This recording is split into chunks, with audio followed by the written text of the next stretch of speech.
அதுக்காக உலகம் முழுக்க ஓடி பூமாதேவி டயர்ட் ஆயிடுறான். பிரித்து மகாராஜா கிட்டேயே போய், நீங்க மகாவிஷ்ணுவுடைய அம்சம், நீங்க இந்த மாதிரி ஒரு பொண்ணை இந்த மாதிரி தண்டிக்கலாமா, தப்பு இல்லையா அப்படின்னு கேக்குறான். பிரித்து மகாராஜா சொல்றா, என்னுடைய ஜனங்களுக்கான உணவை நீ ஏன் கொடுக்கல அப்படின்னு.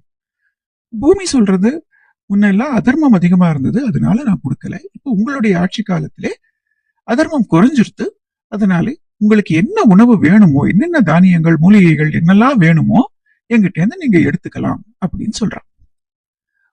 ஒரு கன்றை கொண்டு வந்து பால் கறக்கிற மாதிரி என்கிட்ட இருந்து தானியங்களை எல்லாம் கறந்துக்கோங்கோ அப்படின்னு பசுமாடு உருவில் இருக்கிற பூமாதேவி சொல்றான். பிரிது மகாராஜா மனுவை கன்றாக வைத்து பூமாதேவியிடமிருந்து தானியங்கள் மூலிகைகளை எல்லாம் கறந்துக்கிறார்.